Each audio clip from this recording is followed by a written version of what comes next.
तेजस्वी के पेट में इतना दर्द हुआ कि अब ब्रिज का काम शुरू हो चुका है। तौसीफ साहब ने जनता के सामने ये कह दिया कि जावेद साहब आपने किशनगंज की जनता के लिए काम भी नहीं किया और आप कहीं पर भी नजर नहीं आए। जब तौसीफ साहब ने खुद ये कह दिया कि जावेद नाकारा है, तो बहादुरगंज की जनता का काम ये है कि वो अपने वोट को जाय होने से बचाएं। अब हम तो कांग्रेस पार्टी से कहेंगे कि आइंदा जब ओलंपिक्स होगा उसमें चलने का एक गोल्ड मेडल होता है, जावेद को भिजा दो, जावेद गोल्ड मेडल जीत के लाएगा। हुआ कि जावेद और मोदी में लंबी लंबी फेंकने का कंपटीशन चल रहा है। जिस वक्त अलीगढ़ यूनिवर्सिटी का कैंपस का यहाँ पर इफ्तिताह किया गया, डॉक्टर मनमोहन सिंह की सरकार थी, आपका वज़ीर आज़म था, यूपीए का आप क्या था? बगैर रिश्वत के म्यूटेशन का काम होता है क्या, बताइए? हम झूठ तो नहीं बोल रहे ना? बगैर रिश्वत के म्यूटेशन का काम नहीं होता। हर काम का एक कमीशन है। कमीशन किसके पास जाता है? तो वंदे भारत की जो ट्रेन है हावड़ा से जलपाईगुड़ी किशनगंज में नहीं रुकती। जावेद साहब तो उसको भी नहीं रुका पाए। जावेद साहब के घर के करीब एक रमजान नदी है, उसका मॉडिफिकेशन करना है, घर के पास भी आप नहीं करा सके। कांगड़ा घाट के ऊपर ब्रिज बनाया, क्या मटियारी के ऊपर ब्रिज बनाया? नहीं बनाया जावेद साहब ने। असदुद्दीन ओवैसी को अल्लाह जब तक जिंदा रखेगा, मैं किशनगंज और सीमांचल की लड़ाई लड़ता रहूंगा। हमने बिहार में अगर अपने सियासी सफर का आगाज किया तो सीमांचल की इंसाफ की लड़ाई से हमने आगाज किया। लफ्ज सीमांचल न राजद बोलती थी, न कांग्रेस, न जेडीयू, बल्कि मजलिस इत्तेहादुल मुस्लिमीन ने सीमांचल की नाइंसाफी की बात की। तो मैं आपको ये बात बताना चाहता हूं कि आपने जो सियासी शऊर अपने आप में बेदार किया, आज से 2 या 3 दिन पहले जब नरेंद्र मोदी पूर्णिया को आए तो उनको भी हालत मजबूरी में सीमांचल बोलना पड़ा। यकीनन हमने पहली कामयाबी हासिल कर ली। हमने इस इलाके को सीमांचल के नाम से पुकारना शुरू किया। अब हर पार्टी सीमांचल के नाम से तहरीक और फार और एक ईमानदार और मेहनती शख्स को किशनगंज से अपना एमपी बनाकर दिल्ली को भिजाएंगे। आपने जावेद साहब को मौका दिया और आप जानते हैं कि मौजूदा रुकने पार्लिमान ने किशनगंज की जनता के लिए, किशनगंज की आवाम के लिए, मां और बहनों के लिए कोई काम नहीं किया। और आज भी कांग्रेस पार्टी के पास किशनगंज में कोई दिखाने के लिए कोई चीज नहीं है और वही ये कह रहे हैं कि नहीं हमको वोट दे दो, हम सेक्युलर पार्टी है, हम फला काम कर देंगे, एमआईएम पार्टी को मत दो वरना बीजेपी आ जाएगी।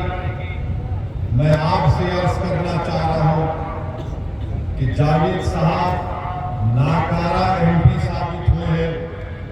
ये मैं नहीं कह रहा हूं, कांग्रेस पार्टी की एक जलसे में कांग्रेस के कुलहीन सदर जनाब खड़गे साहब बैठे हुए हैं और उनकी मौजूदगी में साबिका रुकन असेंबली तौसीफ साहब ने जनता के सामने ये कह दिया कि जावेद साहब आपने किशनगंज की जनता के लिए काम भी नहीं किया और आप कहीं पर भी नजर नहीं आए। बोला था नहीं, हम झूठ तो नहीं बोल रहे। जब उन्हीं के पार्टी के जिम्मेदार शायद ये कह रहे, लीडर ये कह रहे हैं कि जावेद तुमने काम नहीं किया और तुम गायब थे, तुम नजर नहीं आए, तो एक मानो में कांग्रेस पार्टी ने इस बात की तस्दीक कर दी कि जावेद ने काम नहीं किया, किशनगंज की जनता से उनकी कोई मुलाकातें नहीं हुई। और फिर मैं आपको एक और चीज याद दिलाना चाहूंगा। जब कोविड में लोग परेशान थे, आपने जावेद को देखा या अख्तरुल ईमान को देखा, बताइए। जब कोविड में लोग परेशान थे, बीमार थे, सीमांचल की आवाम अगर हैदराबाद में फंसी हुई थी, मुंबई में फंसी हुई थी, तो उनको वापस लाने का इंतजाम या उनकी कोशिश करने का इंतजाम अगर कोई कर रहा था तो जावेद नहीं कर रहे थे, अख्तरुल ईमान की क़ियादत में मंजिश कर रही थी। मेरे अजीज दोस्तों और बुजुर्गों, जब तौसीफ साहब ने खुद ये कह दिया कि जावेद नाकारा है, तो बहादुरगंज की जनता का काम ये है कि वो अपने वोट को जाय होने से बचाएं, अपने वोट को इस्तेमाल ना करें जावेद के लिए। क्योंकि याद रखिए, अगर आपका वोट जाय होगा तो खुदा ना खास्ता इसका फायदा बीजेपी और जेडीयू को हो सकता है। मुत्तहिदा अपने वोट का इस्तेमाल करिए, तभी जाकर हम किशनगंज से एक हरकियाती शख्स अख्तरुल ईमान को हम कामयाब कर सकेंगे। आप एक एक वोट को अपने अख्तरुल ईमान साहब की कामयाबी के लिए इस्तेमाल करिए। और जावेद साहब ने कहीं पर ये कहा, मैंने एक जलसे में कहा भी सुबह में, कि जावेद साहब ने अपने एक इंटरव्यू में या भाषण में कहा कि उन्हें 5 साल में किशनगंज की पार्लियामेंट कॉन्स्टिट्यूंसी में उन्होंने 1.5 लाख किलोमीटर पैदल चला है।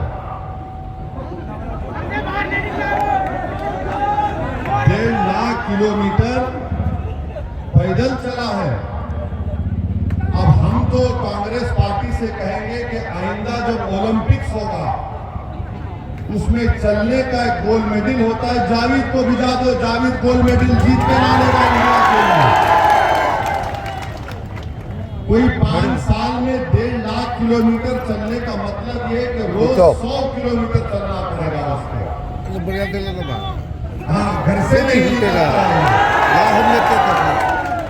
तो मालूम हुआ कि जावेद और मोदी में लंबी लंबी फेंकने का कंपटीशन चल रहा है। अरे कुछ तो ढंग की बात करिए। जनता को बेवकूफ समझते हैं क्या ये लोग कि मैंने 5 साल में 1.5 लाख किलोमीटर पैदल चला। ठीक तो है। अगर आप 1.5 लाख किलोमीटर चले तो 10,000 किलोमीटर पर हैदराबाद है, हमसे मिल लेते आके। अरे बताइए, आप कितना झूठ बोलते हैं। तो आपसे हमारी अपील है, 6.5 मिनट में कटिए, 6.5 मिनट में कटिए। आप अख्तरुल ईमान साहब को कामयाब करिए। याद रखिए, जब कोई पार्लियामेंट जाता है तो पार्लियामेंट कोई जाकर सिर्फ उस पार्लियामेंट की बिल्डिंग को देखकर खुश होने के लिए नहीं बैठता है वहां पर। वो जब पार्लियामेंट को जनता भिजाती है किसी को अपना सांसद बनाकर, तो उम्मीद करती है कि उनकी तकलीफ का जिक्र करेगा, उनकी लड़ाई करेगा। अलीगढ़ मुस्लिम यूनिवर्सिटी का मसला है, जावेद बोलते हैं कि मैंने बड़ी कोशिश की। आपके बिहार में एक एमजीएम कॉलेज है, वो यूनिवर्सिटी में तब्दील हो गया, तो बताओ तुमने क्यों नहीं किया अलीगढ़ का काम? आप नहीं किए काम अलीगढ़ का। जिस वक्त अलीगढ़ यूनिवर्सिटी का कैंपस का यहां पर इफ्तिताह किया गया, डॉक्टर मनमोहन सिंह की सरकार थी, आपका वजीर आजम था, यूपीए का आपका था, ये किसने नहीं किया? और फिर आप जानते हैं ये रोड का मसला है, कई रोड खराब है, जावेद को उसकी फिक्र नहीं है। और फिर यहाँ पर बगैर रिश्वत के म्यूटेशन का काम होता है क्या, बताइए? हम झूठ तो नहीं बोल रहे ना। बगैर रिश्वत ये म्यूटेशन का काम नहीं होता। हर काम का एक कमीशन है। कमीशन किसके पास जाता है? कमीशन किसके पास जाता है? अब आप बताइए, जावेद साहब उसको भी नहीं रुका सके। कुछ नहीं रुका सके। और फिर साथ ही साथ आप जानते हैं कि किशनगंज का जो रेलवे स्टेशन है, पूरे सीमांचल में सबसे ज्यादा पैसा वही कमाता है। किशनगंज का जो रेलवे स्टेशन है, सबसे ज्यादा पैसे वही कमाता है। दूसरे स्टेशनों को देखें तो वंदे भारत की जो ट्रेन है, हावड़ा से जलपाईगुड़ी किशनगंज में नहीं रुकती। जावेद साहब, तुम उसको भी नहीं रुका पाए। अगर तुम 1.5 लाख किलोमीटर चले हैं तो तुम 10 किलोमीटर रेलवे ट्रैक पर चल के सो जाते कि मैं नहीं जाने दूंगा वंदे भारत को, पूरे लोग निकल कर आओ। जलपाईगुड़ी से, हावड़ा से जलपाईगुड़ी ट्रेन जाती है, नहीं रुकती है वंदे भारत की ट्रेन। अच्छा, जावेद साहब के घर के करीब एक रमजान नदी है, उसका मॉडिफिकेशन करना है, घर के पास भी आप नहीं करा सके। आपके घर के करीब है, आपने वो काम नहीं करवाया। और मेरे अजीज दोस्तों और बुजुर्गों, किशनगंज जिला बना 1990 में। किशनगंज जिला बना 1990 में। इस जिले में एक लाइब्रेरी नहीं है, एक लाइब्रेरी नहीं है। आप कैसे एमपी को वोट डालेंगे जो एक लाइब्रेरी नहीं बना सकता अपने पार्लियामेंट कॉन्स्टिट्यूंसी में? अपने घर के करीब रमजान नदी का मसला है, नहीं करवा सके। कई गवर्नमेंट के कॉलेजेस नहीं है, अस्पताल नहीं है। 5 साल में जावेद साहब ने क्या निशांद्रा घाट के ऊपर ब्रिज बनाया? क्या मटियारी के ऊपर ब्रिज बनाया? नहीं बनाया। जावेद साहब ने बनाया है, बनाया। हम सही कह रहे हैं ना? फिर आप जब ये हाँ कह रहे हैं तो फिर 26 तारीख को क्या करेंगे? अब आप देखते जाइए, यहां बहादुरगंज के कई बच्चे भारत के कोने कोने होटलों में जाकर मजदूरी करते हैं, बर्तन साफ करते हैं, उसकी भी उनको फिक्र नहीं है। अच्छा, सुरजापुरी को एनेक्सर 1 में जावेद साहब ने लाया। सुरजापुरी को एनेक्सर 1 में जावेद साहब नहीं लाए, जबकि तेजस्वी और नीतीश को उन्हें सपोर्ट कर दिया कांग्रेस पार्टी ने। अरे तुम सत्ता में थे 2 साल, नीतीश ने कुलाटी 2 साल के बाद मारी थी ना, तुम 2 साल में करवा लेते, वो भी नहीं करवाया। अच्छा, ये बताइए, बहादुरगंज को अनुमंडल का मौका दिलाया जावेद ने? बहादुरगंज को 25 साल से मुतालबा है आपका कि इसको अनुमंडल की मांग की जा रही है। आप सत्ता में थे कांग्रेस, मगर आपने बहादुरगंज को अनुमंडल का भी मौका नहीं दिलाया। तो मेरे अजीज दोस्तों और बुजुर्गों, बहादुरगंज में बहुत से काम करवाना बाकी है। मैं मानता हूं इस बात को कि जिसको आपने मजलिस के नाम पर वोट दिया वो छोड़कर भाग गए। भागने वाले भाग सकते हैं, मगर एक बात पे यकीन कर लो आप, असदुद्दीन ओवैसी को अल्लाह जब तक जिंदा रखेगा, मैं किशनगंज और सीमांचल की लड़ाई लड़ता रहूंगा। कोई मेरे साथ ये मैं आपसे वादा कर रहा हूं। अब जावेद साहब का एक, अगर देखिए, जावेद साहब जो है बोलेंगे तो हर दिन एक दिन 100 किलोमीटर चले। मैं और अख्तर उल ईमान साहब 1 साल पहले, कौन सी जगह थी अख्तर? खरखरी भरभरी में हम लोग 15 मिनट नदी में चले। कितनी देर चले? 15 मिनट। मैं अख्तर भाई चले पूरी जनता के साथ, सिर्फ 15 मिनट। तेजस्वी के पेट में इतना दर्द हुआ कि अब ब्रिज का काम शुरू हो चुका है। तो जावेद, इसको चलना बोलते, जब हम चलते हैं तो तुम्हारा तेजस्वी हिलना शुरू हो जाता है। सिर्फ 15 मिनट चले तो एक ब्रिज, अगर अख्तर उल ईमान 6 महीने में 100 किलोमीटर चलेगा तो सीमांचल कहां जाएगा? तो जावेद के चलने में और हमारे चलने में फर्क ये कि जब हम चलते हुकूमतें हिलती है,